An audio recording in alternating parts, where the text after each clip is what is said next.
Bonjour. Bonjour. Bonjour.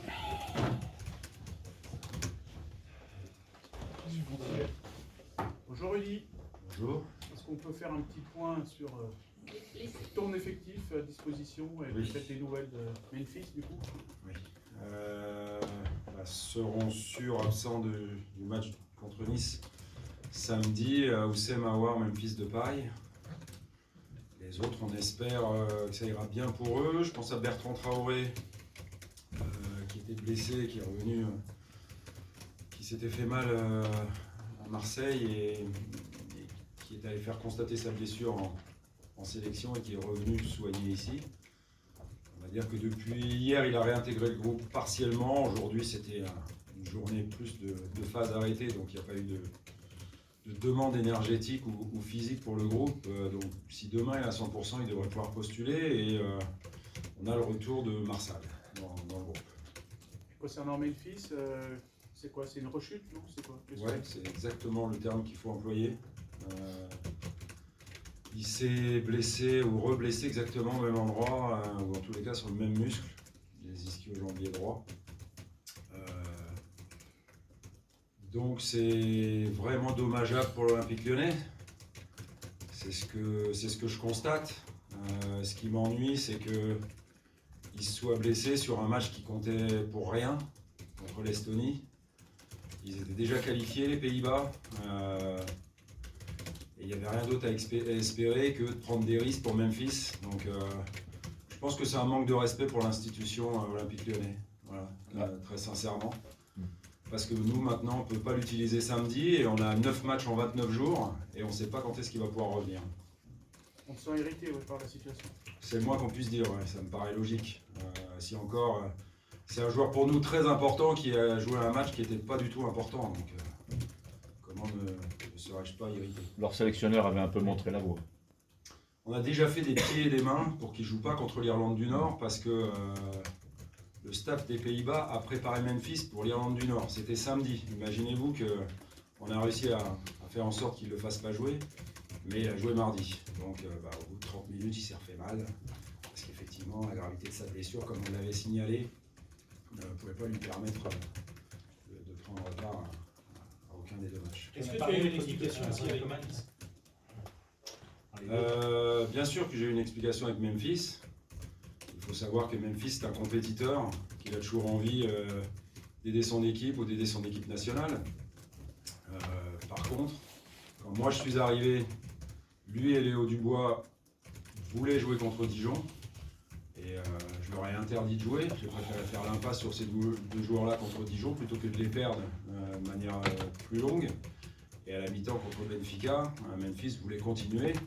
Et j'ai dit à Memphis qu'il s'arrêtait là parce que, encore une fois, je n'ai pas voulu prendre de risque avec un tel joueur. Donc, je pense que les Pays-Bas étaient aussi simples de faire comme je l'ai fait moi, voilà, de prendre aucun risque avec un joueur aussi important soit-il pour sa sélection. N'oublions pas que c'est l'Olympique Lyonnais qui le paye et qu'il est aussi important pour nous que pour eux. Et du coup, tu as eu un échange avec Ronald Koeman? Je l'avais eu avant, oui, pour qu'il ne puisse pas jouer l'Irlande. On avait réussi à faire ça. Et après? Depuis, il connaît mon sentiment. Est-ce que même s'il est blessé, est-ce que vous avez choisi de confier le brassard à Memphis? Oui, le capitaine sera Memphis Depay, effectivement. Ça m'a permis, ces 5-6 semaines où je suis ici, et notamment les 6 matchs où le brassard a tourné, de faire un petit peu un état des lieux. Voilà, ceux qui ont porté le brassard, les 5 autres, sont des joueurs qui potentiellement pouvaient être capitaines, sont des leaders naturels, peu importe leur âge ou leur expérience. C'est sûr que des joueurs d'expérience ont toujours des choses à donner aux autres, mais le leadership n'attend pas spécialement non plus le nombre des années. Voilà, mais depuis que je suis là, je pense que Memphis s'est dégagé logiquement à tous les niveaux, que ce soit dans ses performances sportives ou dans l'extra-sportif en motivation des coéquipiers, pour que ce choix se porte sur lui pour cette saison.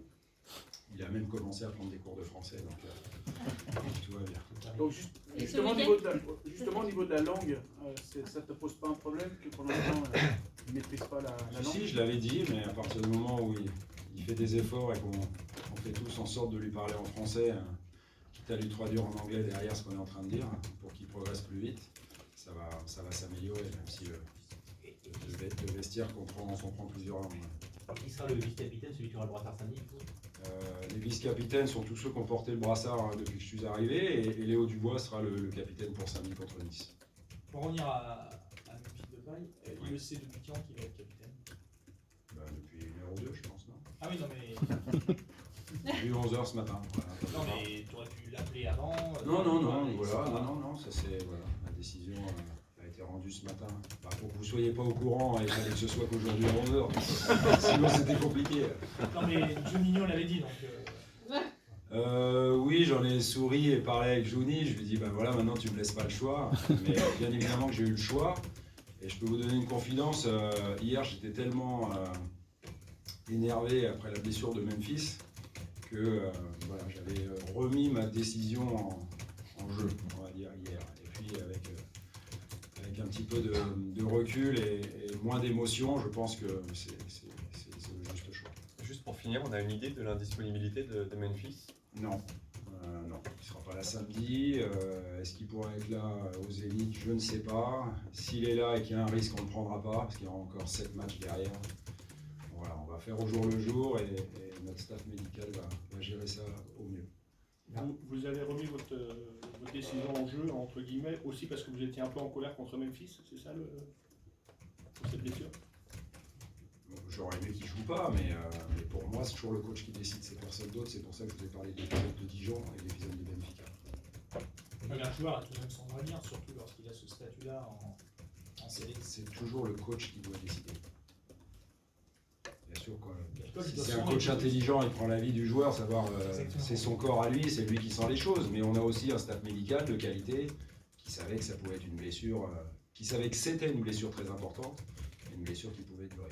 Donc on comprend ton irritation par rapport à Kenan.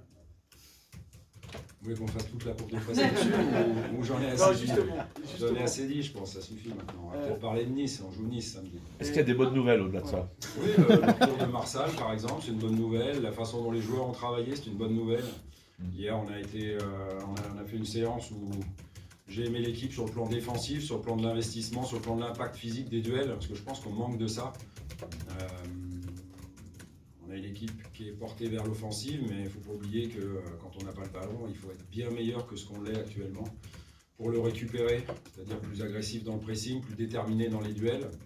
On l'a eu fait depuis que je suis là, mais il faut le faire tout le temps. Donc c'est quelque chose sur lequel il faut que j'insiste. Donc vous pouvez l'écrire, parce que les joueurs le savent. Je les attends sur ce domaine-là. Et justement, dans l'entraînement, dans ces 15 jours de trêve, comment tu as travaillé, comment tu as fait travailler ça? J'ai déjà vu beaucoup de jeunes de l'académie, parce que c'est toujours un temps précieux, les trêves internationales, quand on est en effectif réduit. Je pense qu'on était une dizaine de joueurs du groupe. Pour le compléter avec les jeunes de l'académie, ça me permet d'avoir effectivement mon propre avis sur chacun d'entre eux. Et Dieu sait si, par le passé, au Mans, à Lille, à Rome, ou même à Marseille, il y a des joueurs qui ont joué après, que j'ai lancé après parce que je les ai vus, notamment lors des trêves internationales. Même si Claude Fichot est toujours mon œil vis-à-vis des jeunes et que c'est lui qui me signale les joueurs qu'on doit avoir en priorité. Il y a du mérite aussi chez les jeunes. On écoute bien évidemment leurs coachs, et notamment ceux de la Pro 2, parce qu'il y a des joueurs qui méritent de venir travailler avec nous et il y en a qui ne méritent pas. Donc ça, c'est quelque chose de très important pour moi. Mériter de venir s'entraîner avec les pros, c'est pas une finalité évidemment en soi. Le but après, c'est d'intégrer le groupe, d'intégrer le groupe en compétition et puis de jouer après. Donc voilà, mais ces trêves internationales, ça permet surtout d'intégrer les jeunes et puis pour les autres qui sont ici, de les faire travailler comme on avait envie qu'ils travaillent à tous les niveaux. Et puis après, comme on est un grand club, on récupère les autres avec des états de forme différents, des joueurs qui ont beaucoup joué. Je pense à Jeff Ramadelaï qui a joué les 2 matchs avec plus ou moins de bonheur, parce qu'il a quand même marqué, il a fait un doublé sur le premier match, et c'est important parce que c'est un joueur qui doit être décisif. Donc entre ces 2 passes décisives contre Toulouse et ces 2 buts avec les espoirs, c'est bien, il est dans la bonne trajectoire. Et puis il y en a d'autres qui se sont déplacés, qui n'ont pas joué du tout ou qui ne sont pas encore revenus. Je pense à Maxwell Cornet qui arrivera, ou qui est en train d'arriver, qui aura fait qu'une séance demain avec le groupe. Et ça aussi, si à l'avenir on peut améliorer certaines choses, on le fera. Il y en a qui ont pu bien bosser pendant cette coupure. Par exemple, Oui. Martin Terrier, Oui. quel est un petit peu ton regard sur lui, il peut peut-être avoir une chance dans le rôle de Memphis, c'est un poste qu'il affectionne. Martin, il peut jouer tous les postes d'attaque, il peut jouer sur les côtés, en 10, je pense qu'il peut même jouer en 9, tout seul ou à 2, ça dépend de quelle stratégie on prend pour l'équipe et quel match on joue et où on le joue. Mais Martin, un joueur intéressant qui, voilà, sur qui je compte comme tous les autres et qui a vraiment tout ce qui est panoplie de l'attaquant moderne, vitesse, adresse devant le but pour réussir. Je pense qu'il est à peu près les mêmes stats en termes de tentatives que la saison dernière, sauf que pour l'instant, il n'a pas la même efficacité. Mais c'est un joueur qui tire au moins 2 fois au but par match. Ça nous paraît peu, mais c'est parfois beaucoup pour un attaquant en termes de nombre de tirs. Et l'année dernière, il y a beaucoup plus de réussite, donc j'ai pas de doute sur le fait que Martin il puisse de nouveau être décisif, comme beaucoup d'autres d'ailleurs dans cette équipe, puisque pour l'instant, on dit à juste titre que seuls Memphis et Moussa sont les buteurs de cette équipe. Je pense que, à l'instar de ce qu'ont fait Maxwell et Bertrand quand ils sont rentrés contre Benfica, je pense que le danger peut venir de partout sur le terrain et aussi de ceux qui vont rentrer en jeu. Donc, de toute façon, ça va être assez simple. Hein. On a 9 matchs en 29 jours, donc on ne les fera pas avec 11 joueurs titulaires, même sur tous les matchs. Vous évoquez. Pardon, est-ce que le Non, pardon, pas de souci. est-ce que le match à Marseille est oublié maintenant qu'il paraît très loin, Non, ou alors non, vous il êtes faut- resté il sur faut une s'en grosse servir. vexation? Vous Bah, êtes resté si sur ça une peut- grosse si ça peut vexation? servir à rebondir et notamment samedi contre Nice à se remettre sur les bons rails et notamment celui de la victoire. Et il faut que ce soit ça, mais il faut toujours se servir de ce qui vient de se passer. Il faut regarder devant, évidemment, mais je pense qu'on a été trop tendre. C'est pour ça que je vous parlais tout à l'heure que ça m'avait plu la séance d'hier où il y avait de l'engagement. Parce que cette équipe a besoin de ça, de se faire un petit peu violence sur le plan d'animation défensive et de l'implication défensive. Donc hier c'était bien, à Marseille ça l'était moins, notamment en première. Et puis après, il faut se servir de ce match-là pour être capable, quand on est en supériorité numérique, d'être beaucoup plus efficient que ce qu'on a été à Marseille. Voilà, c'est les points négatifs de ce match. Je ne parle pas du reste parce que le reste, mon président s'en est exprimé et encore une fois, ça ne nous fera pas avancer sur le match de Nice. Vous évoquiez tout à l'heure les jeunes. Il y a Maxence Cacré qui perd forcément d'impatience. Est-ce que vous pouvez nous parler de ce joueur? Est-ce que vous comptez l'utiliser et lui donner sa chance? Qui piaffent tous d'impatience, c'est bien. Ça veut dire qu'ils ont envie. Après, encore faut-il que ce soit justifié. Je ne parle pas de Maxence, je parle de tous les jeunes en général. Aujourd'hui, les jeunes, c'est le système qui veut ça. On est obligé de les faire signer pro beaucoup plus tôt que ce qu'on devrait. On est obligé de leur donner beaucoup plus d'argent que ce qu'on devrait. Je ne vais pas faire l'ancien combattant, mais à mon époque, il fallait aller gagner les choses, même à celle de Jouni, par exemple. Comme ça, c'est un peu moins loin. Il fallait gagner son premier contrat pro, et encore, on n'était pas spécialement récompensé sur le premier, mais plutôt sur le deuxième. Aujourd'hui, les choses sont complètement inversées. On est obligé d'en tenir compte, mais il ne faut pas oublier que les joueurs, les jeunes, ils doivent prouver d'abord et qu'ils doivent pousser la porte. Voilà, moi, j'ai toujours dit que le talent, il n'attendait pas le nombre des années. S'il y a un joueur qui a 16 ans, ou 17 ans, ou 18 ans, qui est prêt et qui est meilleur qu'un joueur confirmé, il sera dans le groupe où il jouera.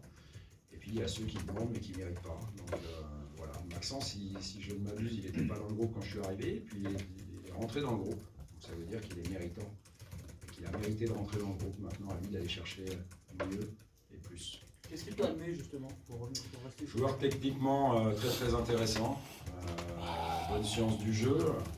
Après, malgré sa taille relative, c'est un joueur qui gratte des ballons, qui va chercher le ballon dans les pieds de l'adversaire, voilà, qui est assez volontaire sur le plan défensif. Donc il a plein de qualités en lui qui font que voilà, c'est un joueur qui fait partie du groupe professionnel de l'OL et c'est normal parce que c'est l'un des meilleurs jeunes qu'on ait. Ouais. Rudy, ça fait plus de 20 ans que l'OL n'a pas eu un aussi mauvais démarrage. Est-ce que vous sentez chez les joueurs une vexation d'être 14e aujourd'hui? Ce n'est pas une place où on a l'habitude de voir l'OL ces dernières années. Et est-ce que vous allez vous en servir? Est-ce que vous y réalisez? Parce que ce sont des jeunes. C'est une bonne question. Vous pouvez la mettre en gros ou en gras parce que comme ça, si ça leur fait prendre tous conscience qu'on n'est pas à notre place et qu'on n'a rien à faire à la 14e place du championnat, ça sera intéressant que tous en prennent conscience. Bien évidemment, je leur ai dit, ils le savent ce que je pense. Maintenant, le championnat est tellement serré que si on avait gagné à Marseille, on aurait été 4e.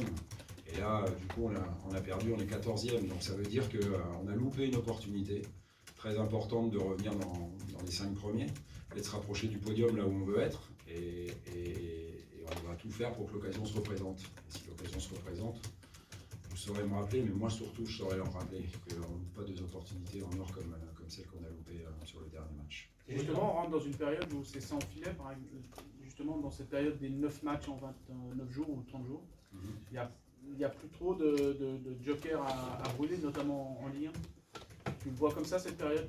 Non, mais on va jouer les 9 matchs pour les gagner, tous avec la même importance, en sachant que le championnat est une épreuve de longue haleine et que la Ligue des Champions est une épreuve courte, puisqu'il nous reste 2 matchs dans cette compétition et qu'il va falloir se qualifier pour les 8e de finale sur le prochain match ou les 2 prochains. Donc après, bien évidemment que ce que je demande aux joueurs, il faut aussi que je montre l'exemple. Je ne peux pas demander aux joueurs d'être concentrés à 100% sur le match de Nice et commencer moi à parler en compte de presse de Champions League. Non, la Champions League, elle n'existe pas pour l'instant. On en parlera samedi après la victoire contre Nice. Pour l'instant, c'est tout pour le championnat, tout pour la victoire, parce que, encore une fois, si on est capable de reprendre une série, on avait commencé une avec 2 victoires consécutives en championnat, on n'a pas su faire la passe de 3, mais il faut absolument qu'on soit capable de faire 3 victoires consécutives pour revenir dans les 5 premiers ou sur le podium. Donc il faut que ça commence samedi contre Nice, une très bonne équipe, qui joue très très bien au ballon, une équipe technique qui repart de derrière, qui a des joueurs vraiment intéressants. Dante le premier, voilà, que j'apprécie, que je connais bien, qui a joué à Lille, même si je ne l'ai pas eu moi, mais qui est vraiment un leader de très haut niveau dans cette équipe niçoise. Donc on sait que c'est une équipe difficile à battre et à manœuvrer, mais nous on n'a pas le choix. Voilà, il nous faut prendre 3 points samedi. Rudy, tu évoquais tout à l'heure Juninho. Est-ce que tu as profité aussi de cette trêve pour peaufiner votre relation tous les deux?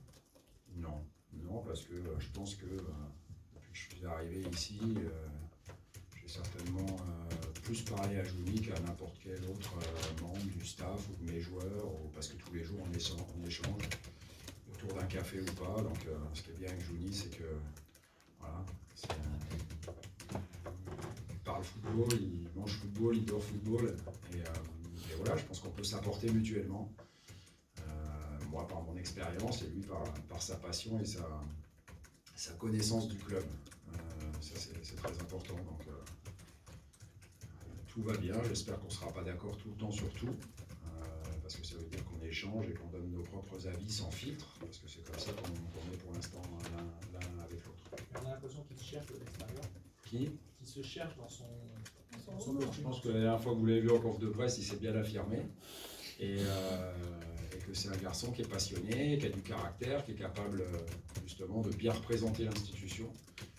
Parce que s'il y a bien quelqu'un qui incarne l'Olympique Lyonnais, c'est lui. Donc il y a des choses effectivement qui n'est pas là depuis très longtemps, donc qui redécouvre dans ce club, sur lesquelles il a mis aussi l'accent sur ce qui allait bien et sur ce qu'il fallait améliorer. On échange sur tous ces points-là. Et voilà, on avance ensemble, on a tous envie que l'Olympique Lyonnais retrouve une meilleure place au classement du championnat, plus en rapport avec son standing, et puis on a tous envie de se qualifier pour les 8e, pour parler que de ça pour l'instant. On pousse sur les mêmes intérêts. Vous avez parlé tout à l'heure de Jeff Renadelaide, évidemment en l'absence de Oussama Aouar et Memphis Depay, j'imagine que vous comptez encore plus que d'habitude sur lui. Et qu'est-ce qui lui manque pour l'instant pour jouer plus longtemps? Par exemple, ne pas sortir en cours de match, il est systématiquement sorti, avec vous comme avec Sylvie Mieux d'ailleurs depuis le début de saison. Avec moi, je crois qu'il a joué les 4 derniers matchs titulaires. Le dernier match, il est plus sorti sur un choix où il fallait renforcer le milieu. J'aurais pu enlever pratiquement n'importe lequel des 4 attaquants ce soir-là. Par contre, avant, il n'a pas fini les matchs parce que plus sur le plan athlétique, il n'a pas été en mesure d'aller au bout. C'est d'ailleurs quelque chose sur lequel on a travaillé, pas avec Jeff parce qu'il n'était pas là, mais avec les autres joueurs sur la semaine dernière en tous les cas. Essayer d'améliorer la capacité de récupération de ce groupe parce qu'il en manquait. On a fait des constats que c'est un groupe qui ne récupérait pas assez vite, qui est capable de faire des performances, mais qui ne rechargeait pas la jauge d'énergie assez rapidement. Et Dieu sait si on va en avoir besoin en jouant tous les 3 jours maintenant. Pour Jeff, oui, bien sûr, ça fait partie des leaders techniques comme le sont Oussem et Memphis. Il y en a d'autres aussi qui doivent prendre des responsabilités en l'absence de ces deux joueurs absents. Jeff en fait partie et lui, sur le plan offensif, on l'attend sur sa capacité à être décisif. J'ai souligné tout à l'heure, et pas par hasard, qu'il venait de faire 2 passes D et qu'il avait marqué 2 buts. Et puis sur le plan défensif, il fait les efforts au niveau course, mais il doit être plus impliqué sur le fait de récupérer des ballons, être lui aussi un peu plus impliqué dans l'engagement dans les duels, notamment, il le sait, donc c'est pour ça que j'en parle assez facilement. Après, c'est vraiment un potentiel énorme et c'est vraiment un joueur intelligent et à l'écoute et qui a très très envie de progresser parce qu'il sait que, comme beaucoup de joueurs de notre groupe, c'est un joueur jeune, voire très jeune encore. 2 dernières questions. Tu disais tout à l'heure, on parle de la Ligue des Champions après la victoire contre Nice. Oui. C'est clair, ça signifie qu'il n'y a pas d'autre alternative. Oui, exactement. On va battre Nice et quand bien même on sait qu'on joue une très bonne équipe. Voilà. Pour lui, il n'y a pas d'autre alternative que de gagner samedi. Rudy, juste par rapport à entre guillemets, la mésaventure qui est arrivée à Christophe Galtier qui s'est fait kidnapper ses deux adjoints par José Mourinho. Toi, dans une telle situation, il les a demandé mardi soir. Ces 2 adjoints, ils sont déjà partis donc à Tottenham avec José Mourinho. Si toi, tu es dans cette même situation, comment tu réagirais? Je ne suis pas dans cette même situation, donc c'est facile de ne pas répondre. Je ne sais pas quoi vous dire, honnêtement. Je le découvre, et puis 2, ça fera la place peut-être à 2 meilleurs adjoints. Ça. Non, mais c'est un fonctionnement qui est un petit peu bizarre quand même. Expliquer les adjoints. Entre nous, ça ne m'intéresse pas trop. Merci de la question quand même. Encore 2. Voilà. Ça fait 4. J'y vais. Ouais, mais 2 plus 2 font 4. ils ont levé la main en même temps. Non, Il y en a encore je 2. plaisante. J'y vais. Au niveau tactique, compte tenu de votre effectif actuel, est-ce que le 4-4-2 à plat est le meilleur système à utiliser? Meilleur système, celui qui nous fera gagner. Donc on verra, on aura l'occasion en 9 matchs d'utiliser à mon avis plusieurs systèmes différents. Il y avait la volonté, effectivement, quand Memphis était là, de l'associer à Moussa, et c'est aussi pour ça que le 4-4-2 a été créé. Je pense qu'on a été aussi à un moment plus solide au milieu, en alignant 4 joueurs offensifs, avec 2 milieux défensifs, on va dire de métier, mais les choses peuvent évoluer. Je pense que les joueurs doivent être en capacité à jouer dans plusieurs systèmes. On en a travaillé plusieurs et on continuera à le faire, y compris avec peu de jours de travail. Je pense que c'est des joueurs intelligents qui sont capables de s'adapter et puis qui parfois aussi jouent dans d'autres systèmes avec leur sélection. Par exemple, Jason a joué le 2e match avec la Belgique en jouant à 3 derrière. Et donc ça peut être aussi intéressant sur certains matchs, que ce soit à domicile ou à l'extérieur, en fonction de ce qu'on veut faire. Sur le match à Marseille, vous faites un peu le même constat que ce qu'on a pu entendre avec Bruno Genesio, Silvino, manque d'agressivité, manque parfois d'application défensive. Ça veut dire qu'il y a un problème de profil, que quelque part Lyon s'est trompé dans son recrutement de ce point de vue-là, de ce strict point de vue. L'avenir nous le dira. Moi, je pense qu'on est capable de faire beaucoup mieux parce qu'on l'a fait, on l'a eu montré contre Benfica, notamment à domicile. On a été excellent dans l'application défensive de l'équipe et dans l'agressivité défensive et l'impact physique qu'on a pu mettre dans les duels. Ça veut dire qu'on peut le faire. Maintenant, il faut le faire à chaque fois. Donc, on aura la réponse sur la durée. Mais moi, je crois que ce groupe, il peut très bien le faire. À moi de leur donner des consignes assez strictes sur ce plan-là. Merci. Merci beaucoup.